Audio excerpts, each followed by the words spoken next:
안녕하십니까. 진짜 돈 되는 부동산 이야기하는 찐부TV입니다. 반갑습니다.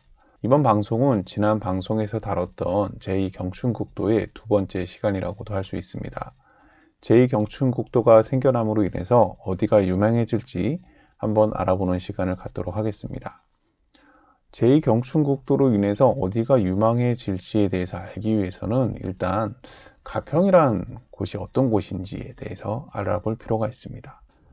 이 가평구는 그 경기도 동북부 산간 지역에 위치를 하고 있는데요. 서쪽으로는 포천과 남양주, 그리고 남쪽으로는 양평, 그리고 동쪽으로는 홍천, 춘천, 그리고 화천을 접하고 있습니다.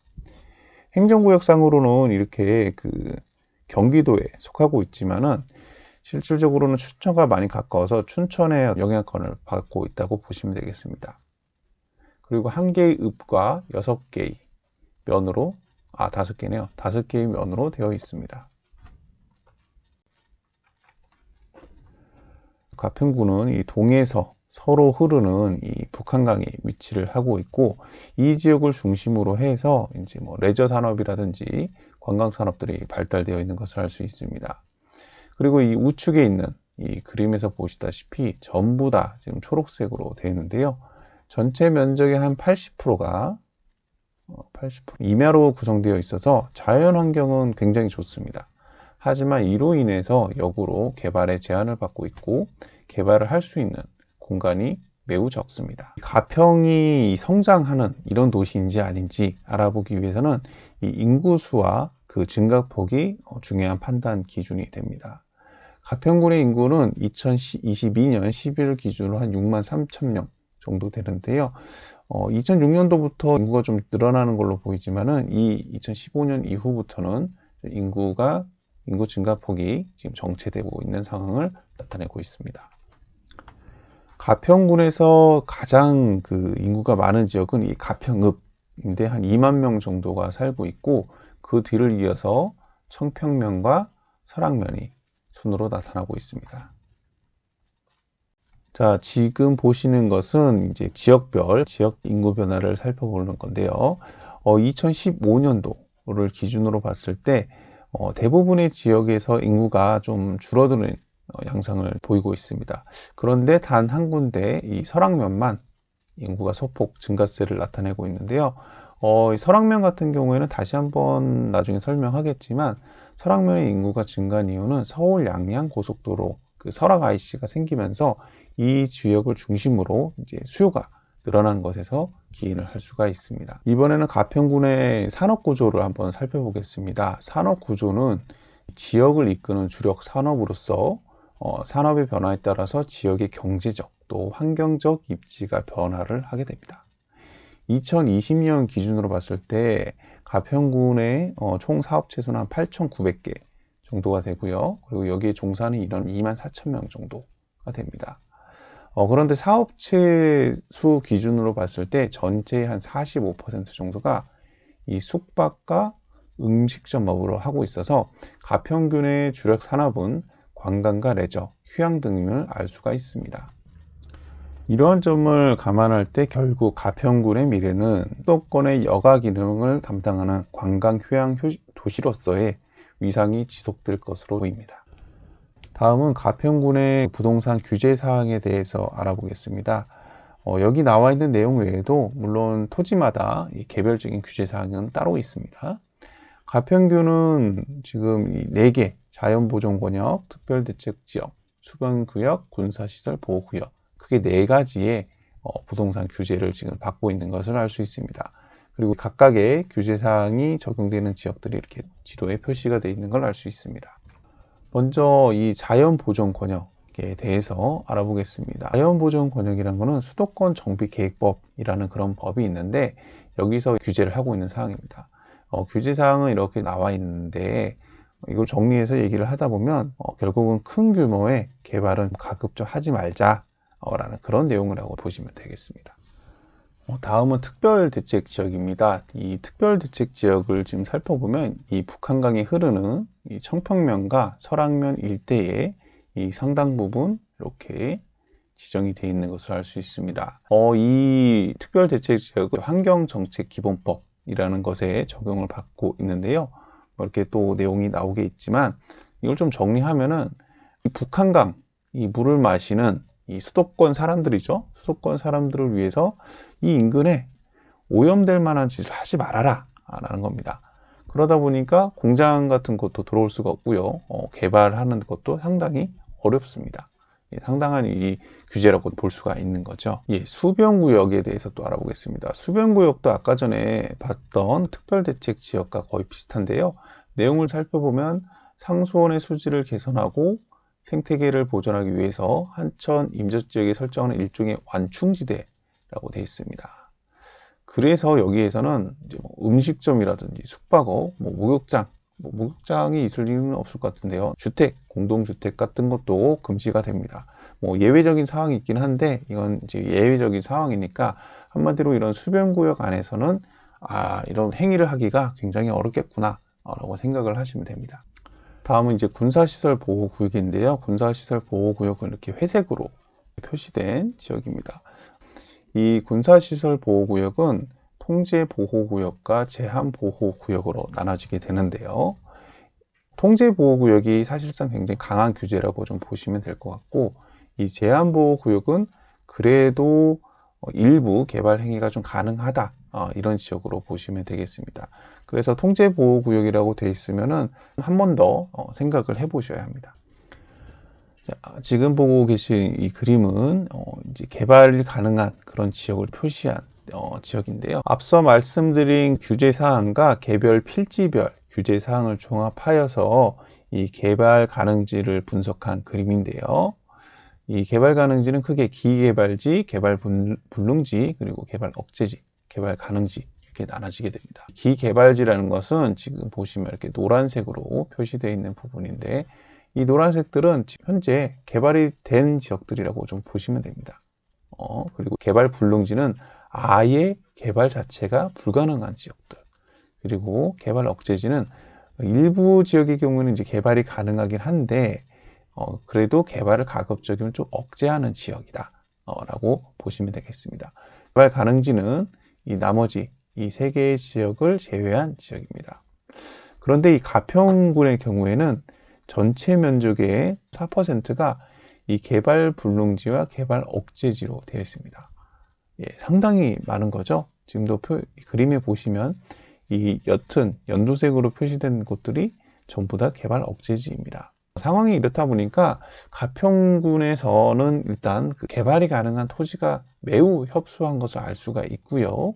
그러다 보니 가평군 자체가 이제 발전하기에 굉장히 제약을 많이 갖고 있는 지역이다 라고 보시면 되겠습니다.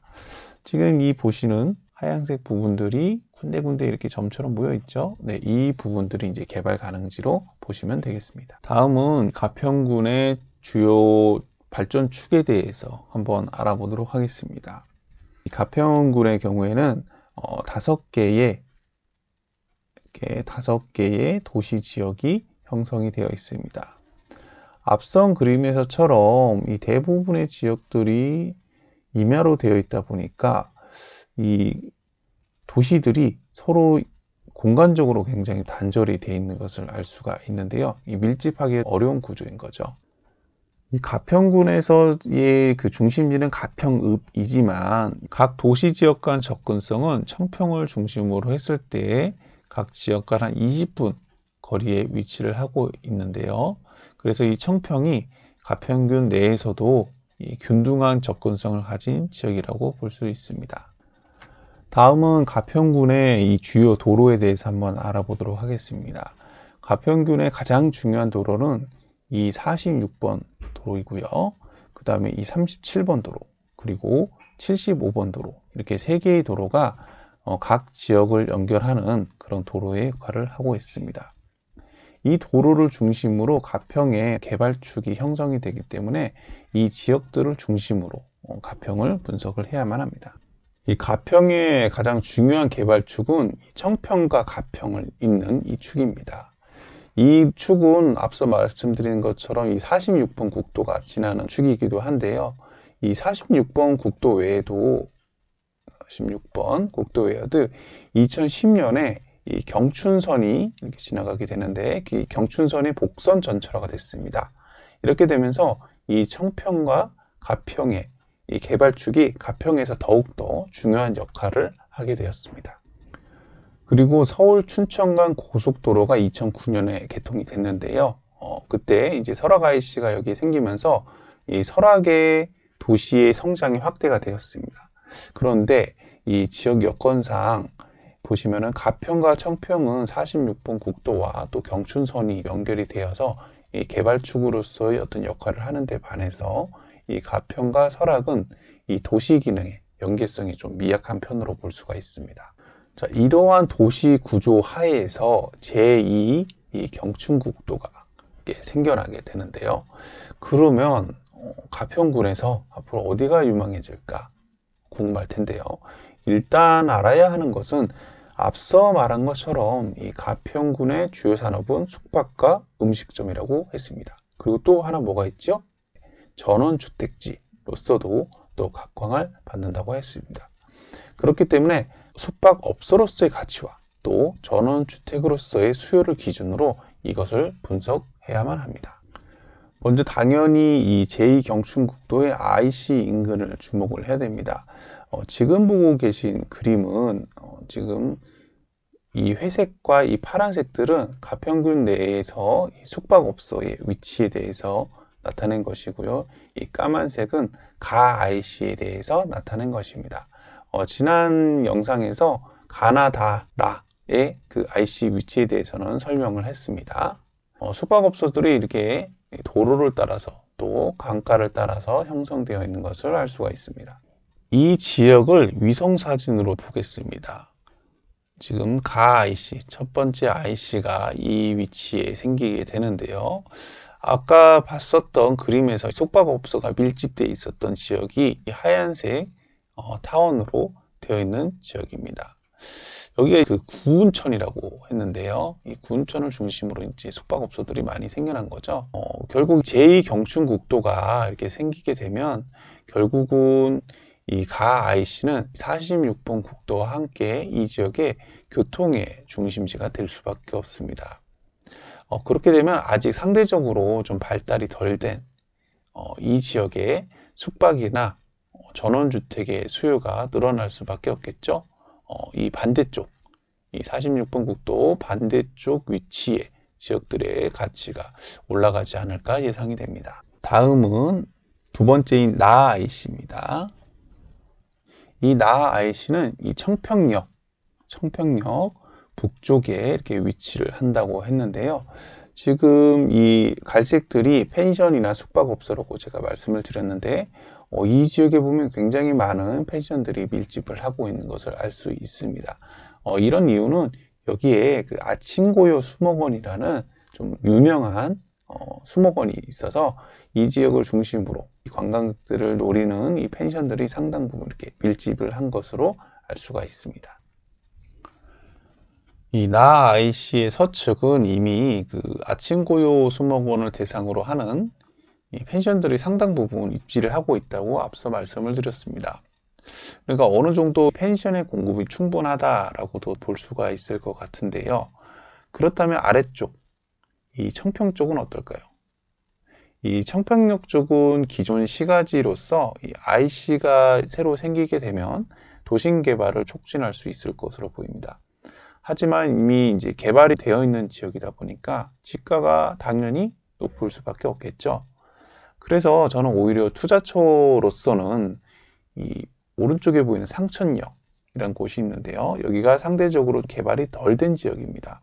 그래서 이 IC가 생김으로 인해서 어떻게 보면 상천역 쪽도 가치가 좀 올라가지 않을까 싶습니다. 다음은 세 번째인 다 IC입니다. 세 번째 IC죠. 네. 이 세 번째 IC 서측에 이렇게 좀 일부 펜션들이 입지를 하고 있는 것을 알 수가 있고요. 이 46번 국도 근처로는 이제 좀 없는데 그 이유로는 여기 이제 산이다 보니까 이 계곡처럼 좀 돼 있어가지고 펜션들이 좀 입지하기가 좀 어려운 지역이라고 합니다. 다 IC의 위성 사진을 좀 보도록 하겠습니다. 지난 영상에서 이 다 IC와 연결되는 도로에 대해서 이야기를 했는데 혹시 기억이 나실까요?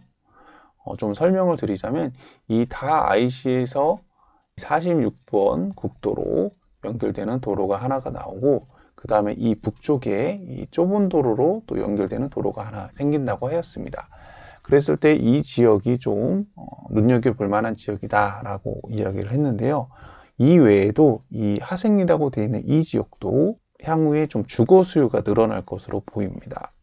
왜냐하면 이 지역 같은 경우에는 가평 시내와 좀 많이 가까이 위치를 하고 있다 보니 가평 시내 편의시설을 누릴 수가 있고 그리고 제2경춘국도가 이렇게 생기게 됨으로써 서울의 접근성이 굉장히 향상되는 효과를 누리기 때문에 이 지역도 또한 조금 눈여겨볼 만한 지역으로 보입니다.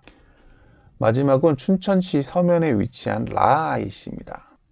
지난 영상에서 이 라아이시가 위치가 좀 애매하다라고 이야기를 했었는데요. 라아이시의 위성지도를 보면 이 지역에서 볼만한 지역이라고 한다면 이 IC 북측에 위치한 이 안볼이라고 적혀 있는 이쯤이 되지 않을까 싶습니다. 아무래도 IC가 근접하다 보니까 정말 나와서 1분 컷이겠네요. 1분 만에 갈 수 있다 보니 어떻게 보면 좀 전원주택 수요가 늘어날 수 있을 것으로 좀 보입니다. 지금까지는 IC를 기준으로 살펴봤는데 제2경춘국도가 생겨남으로 인해서 가평군 전체에 미치는 영향은 어떨지 한번 생각해 볼까요? 앞서 가평군의 주요 그 개발축이 이 가평과 청평이라고 했습니다. 왜냐하면 46번 국도와 이 파란색으로 된 46번 국도와 이 초록색으로 된 경춘선 때문에 이 가평과 청평이 가평군의 주요 개발축이 되었는데요. 그 다음에 인구가 많았던 것이 어디였죠? 바로 설악이었습니다. 이 설악은 서울 양양고속도로가 개통되면서 도시가 커지게 됐는데요. 그러다 보니 가평군에서는 원래 이 경춘국도를 이 밑으로 가평과 청평의 아래쪽에다가 두고 싶어 했습니다. 여기에 제2경춘국도가 생겨나게 되면은 설악과 이 가평의 연결성이 강화가 되고 그리고 설악의 접근성이 더 높아지기 때문입니다. 즉, 이 고속도로가 위치한 이 설악 쪽에 조금 더 힘을 실어주고 싶었던 거죠. 그런데 노선이 가평군에서 원했던 이 노선이 아니라 이렇게 노선이 좀 더 북쪽으로 올라가게 됐습니다. 이렇게 되면 어떻게 될까요? 설악보다는 이 현리라는 지역이 좀 더 가깝게 됩니다. 지금까지 현리에 대해서는 사실 한마디도 하지 않았는데요. 그렇다는 건 현리가 이 가평군 내에서도 발전이 좀 더딘 지역이라는 겁니다. 이 현리도 가평군의 중요한 부도심임에도 불구하고 37번 국도 외에는 접근하는 도로가 변변한 접근 도로가 없었습니다. 그래서 좀 낙후된 지역인데 이번에 경춘국도가 설악보다는 오히려 현리 쪽에 더 가까이 설치가 된다는 것입니다. 그렇게 되면 어떻게 될까요? 결국 이 현리 쪽에 개발 압력이 증대가 될 수밖에 없는 상황이고 장기적으로 봤을 때 이 현리의 가치가 좀 더 높아지게 될 것으로 보입니다. 그런데 이것은 장기적으로 천천히 진행이 되기 때문에 지금보다는 개통이 임박한 시점에 관심을 갖는 것이 좋을 것 같습니다. 그리고 지금은 IC 인근을 중심으로 살펴봐야 합니다. 지금까지 제2경춘국도가 생겨남에 따라서 어떤 영향을 미칠지 한번 알아봤는데요. 이 부분에 대해서 조금 더 공부를 해보시면 좋은 결과가 있으실 겁니다. 그럼 이것으로 오늘 방송을 마치도록 하겠습니다.